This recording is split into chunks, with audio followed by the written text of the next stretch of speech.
Hai teman-teman semuanya, ketemu lagi sama aku Hanifa. Apa kabar? Gimana nih puasanya? Dikit lagi mau lebaran. Mudah-mudahan ibadah kalian selalu lancar ya sampai nanti lebaran.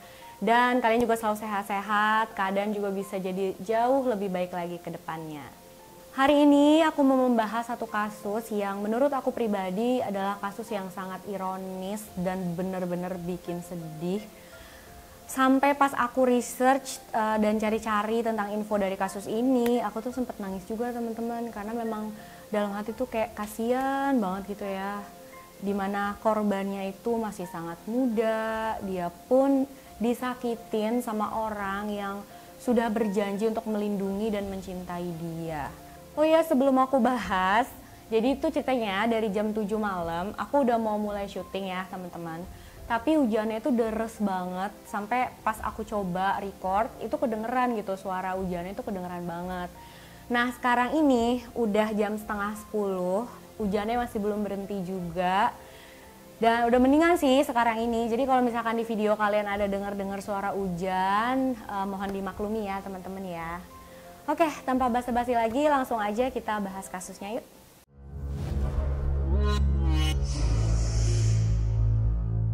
Tia Lee Alisa Rose Palmer adalah seorang gadis kecil berumur 12 tahun yang tinggal di Queensland, Australia. Dia itu menurut orang-orang terdekatnya adalah anak yang sangat ceria, dia suka berpetualang, dia juga berjiwa bebas, dan dia suka banget menari. Dia juga bukan orang yang sulit beradaptasi sama lingkungan baru, jadi dia tuh selalu bisa cepet deket gitu ya sama orang-orang yang baru dikenal. Bahkan salah satu teman dekatnya bilang Tia itu seperti memberikan aura kebahagiaan gitu ya sama orang-orang di sekelilingnya. Jadi kalau di satu ruangan lagi suasana lagi gak enak atau gimana, kalau dia datang itu suasananya langsung cair, langsung bener-bener hangat gitu loh. Tapi sejak dia masih sangat kecil, hidupnya itu gak pernah mudah. Jadi dari lahir sampai dia berumur 7 tahun, dia tinggal sama ibunya yaitu Cindy Palmer. Tapi pas dia berusia 7 tahun, ibunya itu mengaku mengalami kekerasan rumah tangga yang sangat parah. Jadi satu-satunya hal yang menurut ibunya tuh paling benar untuk dilakuin adalah dengan mengirim Tia ke panti asuhan. Setelah Tia dimasukkan ke panti asuhan, hidup ibunya, Cindy Palmer, itu malahan jadi nggak karuan. Dia mulai kecanduan sama obat-obatan terlarang, bahkan sempat jadi gelandangan. Dan saat itu dia makin berpikir kalau ya udah kayaknya emang bener nih, lebih baik Tia tuh jauh dari dia selagi dia itu berusaha memperbaiki hidupnya. Dalam waktu-waktu ini, Tia sempat beberapa kali pindah-pindah panti asuhan. Dia juga dirawat sama beberapa orang tua asuh gitu loh. Dan kalian bisa bayangin ya gimana rasanya gitu, tumbuh besar, ganti-ganti lingkungan terus, ganti-ganti orang tua terus. Pasti benar-benar sesuatu yang berat banget buat Tia. Sampai akhirnya di tahun 2013 dia dirawat gitu ya sama orang tua asuhnya yang bernama Julie Pemberton. Saat itu hidupnya Tia jadi jauh lebih stabil dan jauh lebih baik. Dia tinggal bersama Julie Pemberton ini selama 2 tahun. Sampai akhirnya di tahun 2015 Julie Pemberton memutuskan untuk tidak lagi merawat anak asuh gitu. Aku udah coba cari kenapa gitu ya alasannya dia melakukan hal ini, tapi sayangnya aku nggak bisa temuin alasannya. Tapi yang aku tahu setelah Julie itu berhenti merawat si Tia, dia tetap masih kontak-kontakan, masih tetap berhubungan sama Tia. Jadi Tia pun akhirnya diasuh oleh satu keluarga yang bernama keluarga Thorburn. Orang tua asuhnya dia bernama Rick dan Julian Thorburn. Dan mereka sudah mempunyai 2 anak lelaki, yaitu Joshua 19 tahun dan Trent 18 tahun. Keluarga Thorburn juga pernah mengasuh beberapa anak sebelum mereka mengasuh Tia. Rick sendiri adalah seorang supir truk, sedangkan istrinya Julian, dia itu memiliki pusat penitipan anak di salah satu rumah keluarganya yang dinamakan sebagai Julian's Family Daycare. Joshua dan Trent keduanya itu suka juga menari, mereka itu adalah penari amatir. Dan Josh pada saat itu bekerja di pusat penitipan anak milik ibunya karena dia lagi cedera dan dia nggak punya pekerjaan. Dimana sebelumnya si Josh itu bekerja magang di salah satu perusahaan logam. Selain pusat penitipan anak, mereka juga membuka usaha food truck, makanan khas Amerika gitu, yang dinamakan Nothing Healthy Here. Masing-masing anggota keluarga juga punya mobil pribadi dan mereka itu tinggal di rumah yang sangat cantik dan luas. Luas rumah mereka itu sekitar 2 hektar, jadi benar-benar luas banget sih ya untuk sebuah rumah. Walaupun rumah mereka itu di lokasi yang agak terpencil, tapi di sana mereka punya kolam renang yang bagus. Mereka bahkan punya kandang kuda dan punya beberapa kuda yang cantik di sana. Karena katanya si istri, Julene, dia itu sangat suka sama kuda. Rumah mereka juga dikelilingin sama perkebunan stroberi. Jadi ya bener-bener kayaknya sosok keluarga Thorburn itu adalah keluarga yang pantas banget, yang sempurna banget gitu ya untuk menjadi orang tua asuh. Jadi di awal-awal Tia itu memang seperti mendapatkan kehidupan impiannya dia juga suka banget sama kuda-kuda di sana. Bahkan dia mendapatkan kamar pribadi, kamar untuk dirinya sendiri. Jadi kelihatan dari luar kehidupannya Tia sekarang udah enak banget nih. Dia tinggal sama keluarga yang harmonis, dia tinggal di rumah yang luas dan indah, lingkungan yang sangat asri gitu kan. Tapi ternyata dari dalam semuanya itu tidak seindah seperti yang kelihatan di luar. Selama 10 bulan Tia tinggal bersama keluarga Thorburn, dia sudah melarikan diri kabur gitu ya dari rumah sebanyak 10 kali. Dia juga jadi sering bolos sekolah dan saat itu dia umurnya masih 12 tahun loh ya teman-teman. Terus mantan ibu asuhnya Tia yang bernama Julie Pemberton tadi, dia mengetahui kalau ternyata Tia itu sebenarnya benci banget sama keluarga barunya ini. Walaupun Julie Pemberton itu nggak pernah bisa tahu apa alasan tepatnya. Nenek kandungnya Tia juga beberapa kali nawarin dia untuk ayo deh udah nginep aja sini di rumah ibu kamu, di rumahnya si Cindy Palmer. Tapi Tia selalu menolak, dia bilang nggak mau, aku sayang sama kuda-kuda di sana, aku nggak mau ninggalin mereka di sana. Jadi ya Tia nggak menerima tawaran dari neneknya itu. Tia menyembunyikan rahasia dari orang-orang terdekatnya, bahkan ibu kandungnya sendiri dan juga mantan ibu asuhnya. Yaitu bahwa kehidupan dia bersama keluarga Thorburn adalah sebuah mimpi buruk. Dimulai dari ayah angkatnya yaitu Rick Thorburn. Jadi Rick itu adalah orang yang sangat mengontrol dan luar biasa ditakutin sama anggota keluarga lainnya termasuk Tia. Dia itu bakalan marah-marah banget kalau misalkan ada seseorang yang melakukan kesalahan. Ya pokoknya dia tuh bener-bener diktator di keluarga gitu loh. Lalu abang angkatnya dia yang bernama Trent yang berumur 18 tahun itu, dia itu sudah melecehkan Tia secara seksual. Jadi kalau nggak ada orang di rumah, dia bakal melecehkan Tia. Dan Tia cuma cerita tentang ini sama satu temen dekatnya. Tia bilang sama temen dekatnya itu kalau lagi nggak ada orang di rumah, Trent bakal samperin dia dan mengajak dia berhubungan intim. Pada akhir September 2015, Trent juga mengakui hal ini tentang apa yang terjadi sama dia dan Tia ke salah satu sepupunya lewat pesan SMS gitu. Tapi cerita versinya Trent itu beda banget sama yang Tia ceritain. Kalau menurut Trent, jadi kalau nggak ada orang di rumah, Tia itu bakal samperin dia, terus memaksa dia untuk berhubungan intim. Kalau dia nggak mau, Tia mengancam akan membunuh anjingnya dia. Trent juga bilang sama sepupunya kalau dia khawatir Tia itu bisa jadi hamil. Dan dia juga bilang sebelum berhubungan intim sama Tia, dia itu nggak pernah berhubungan intim sama siapapun sebelumnya. Nah, dia juga bilang sama sepupunya itu kalau dia cuma pengen Tia pergi dari kehidupannya dia. Tapi Trent juga tahu kalau Tia itu adalah salah satu sumber pendapatan bagi orang tuanya. Nah untuk kalian yang mungkin belum tahu ya, jadi kalau misalkan seseorang itu memutuskan untuk mengadopsi atau mengasuh anak gitu ya. Nah dia bakalan mendapatkan uang tunjangan setiap bulannya dari pemerintah. Nah setelah pengakuannya Trent ini, sepupunya bilang sama Trent, udah Trent kamu harus bilang loh ini sama orang tua kamu karena ini adalah masalah yang sangat serius. Dan aku juga nggak tahu akhirnya Trent itu beneran bilang atau cerita nggak sih ke orang tuanya. Tapi yang aku tahu sepupunya itu bilang ke ibunya Trent yaitu Julene. Nah Julene akhirnya bilang sama suaminya si Rick tentang anaknya yang berhubungan intim sama anak kecil gitu ya, sama anak di bawah umur. Dan Julin juga bilang ke suaminya kalau Tia itu hamil. Dan mereka sadar nih saat ini kalau anaknya bisa aja masuk penjara karena hal ini. Karena dia berhubungan sama anak kecil gitu kan, anak di bawah umur. Sedangkan Trent sudah 18 tahun, sudah dianggap dewasa. Dan aku pun nggak tahu pasti nih, cerita mana yang dipercaya sama Rick dan Julin, apakah cerita Tia yang memanipulasi Trent atau Trent yang memanipulasi Tia. Tapi pastinya mereka merasa harus melakukan sesuatu untuk menjaga reputasi dan masa depan anaknya. Pada Jumat 30 Oktober 2015, Tia pergi ke sekolah seperti biasa.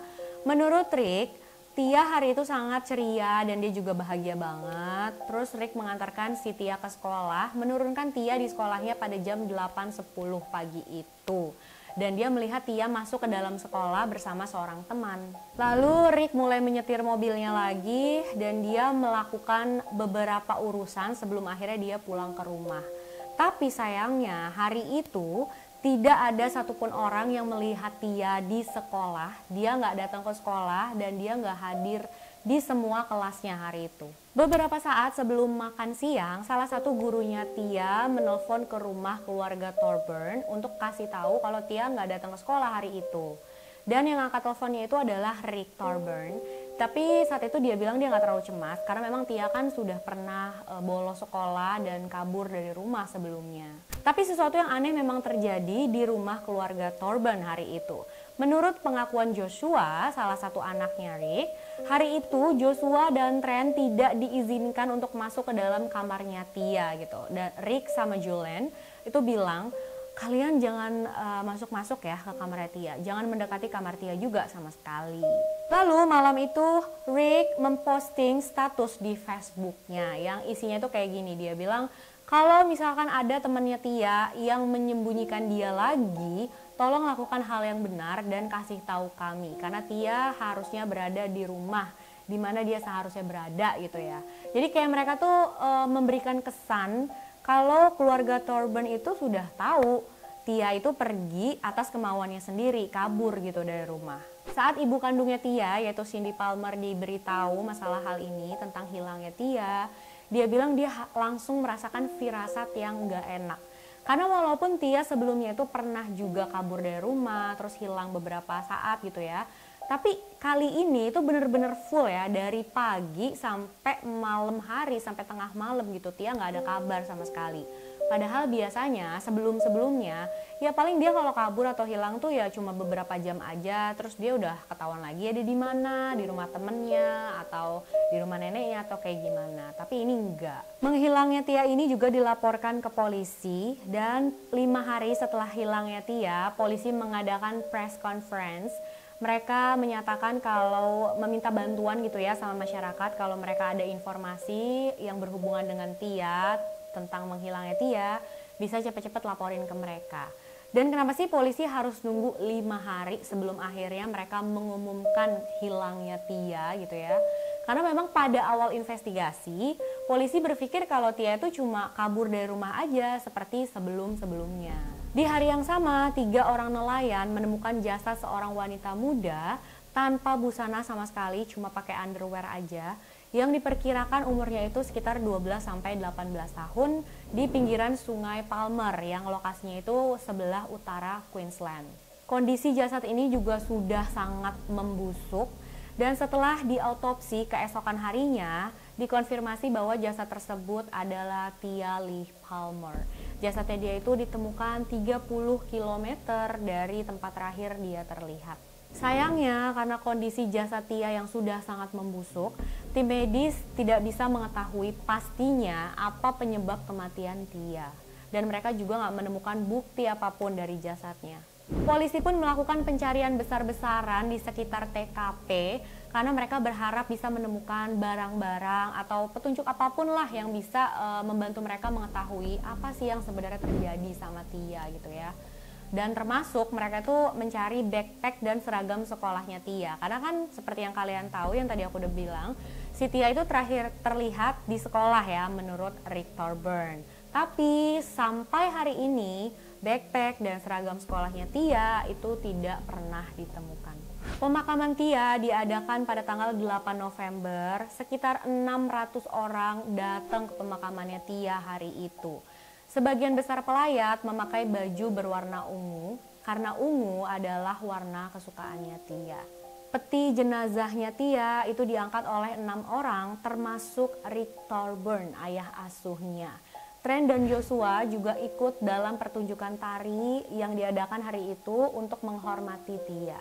Saat itu polisi memiliki sangat sedikit petunjuk untuk kasus ini. Mereka nggak punya bukti forensik, mereka juga nggak punya tersangka. Mereka bahkan bingung gitu loh, emang siapa yang bakalan nyakitin anak polos nggak berdosa umur 12 tahun gitu loh. Walaupun Rick, dia itu sempat dijadiin tersangka. Tapi setelah melakukan penyelidikan, polisi itu nggak bisa menemukan bukti kuat.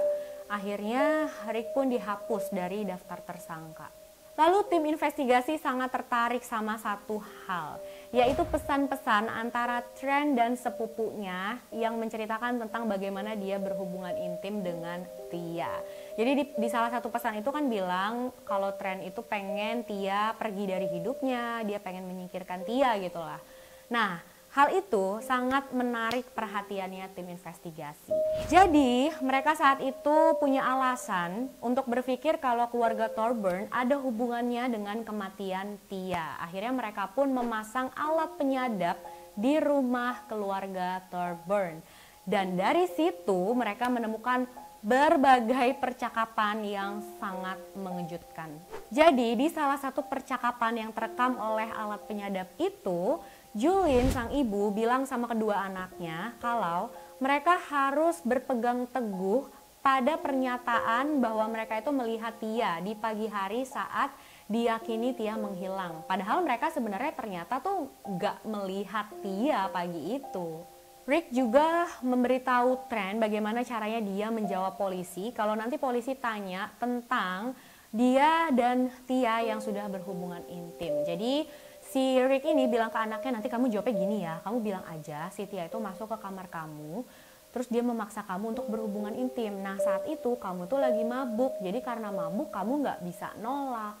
Lalu juga ada percakapan antara Julian dan anaknya yang bernama Joshua. Jadi di satu ruangan, mereka cuma berdua aja nih, nggak ada Rick, nggak ada Trent.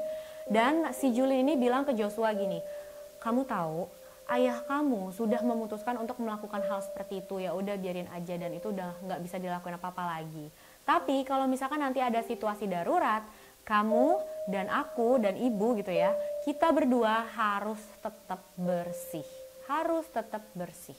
Lebih dari 60 detektif menangani kasusnya Tia ini dan mereka semua percaya kalau di hari yang diyakini Tia menghilang, dia itu pergi ke sekolah. Karena memang kan keluarga Thorburn itu bersaksi ya semuanya, seluruh keluarga Thorburn itu bersaksi kalau dia melihat Tia berangkat ke sekolah pagi hari itu. Padahal ternyata setelah dilakukan penyelidikan, semua kesaksian keluarga Thorburn itu adalah kebohongan. Jadi tim investigasi kan sudah menginterview ratusan orang dalam penyelidikan ini. Mereka juga mengecek beberapa CCTV gitu ya, banyak banget CCTV di rute yang diperkirakan si Tia ini menghilang. Dan mereka menemukan sesuatu yang menarik. Jadi dari rekaman CCTV terbukti kalau Rick Thorburn itu tidak mengantarkan Tia ke sekolah pada pagi hari itu. Jadi si Rick ini emang bener gitu nyetir mobilnya dia dan bener juga dia bawa mobilnya itu sesuai rute kalau mau nganterin Tia ke sekolah gitu. Tapi dia itu cuma lewatin aja sekolahannya Tia, dia berhenti sekitar cuma 6 detik di depan sekolahnya Tia. Terus dia langsung nyetir dan pergi lagi. Bener juga dia itu memang mengurus beberapa kerjaan gitu ya, dia berhenti di beberapa tempat sebelum akhirnya dia pulang ke rumah. Tapi dia nggak pernah menurunkan Tia di sekolahnya. Setelah meninggalnya Tia, keluarga Thorburn tidak lagi diizinkan untuk mengasuh anak. Tapi pusat penitipan milik istrinya yaitu Julian itu masih dibuka. Dan masih banyak juga nih yang nitipin anaknya sama mereka. Sampai akhirnya pada April 2016, Rick Thorburn itu dia dituntut atas tuduhan pelecehan seksual kepada 2 anak di bawah umur, masih di bawah 12 tahun, yang dua anak itu pun dititipkan ke pusat penitipan istrinya. Jadi tentu aja izin pusat penitipan anak mereka itu dicabut, dan pada September 2016, itu udah sekitar 1 tahun setelah kematiannya Tia, mobilnya Rick itu disita sama polisi untuk dilakukan pemeriksaan secara forensik. Lalu pada 20 September, semua anggota keluarga Thorburn dibawa ke kantor polisi untuk diinterogasi. Rumah mereka juga diperiksa secara menyeluruh, dalam rumah mereka diperiksa, halaman rumah mereka diperiksa, tanah di area rumah mereka itu juga digali, karena polisi berharap bisa menemukan backpacknya Tia di sana. Nah, saat di kantor polisi, Julian, Rick, Trent, dan Josh itu ditempatkan dalam ruang interogasi yang berbeda-beda. Rick menyangkal semua tuduhan polisi tentang keterlibatannya dia dalam kematian dan pembunuhannya Tia. Tapi yang dia nggak tahu, di ruangan lain istrinya Julian dan anaknya Josh sudah mengadukan dia sama polisi dan menceritakan semua yang udah terjadi.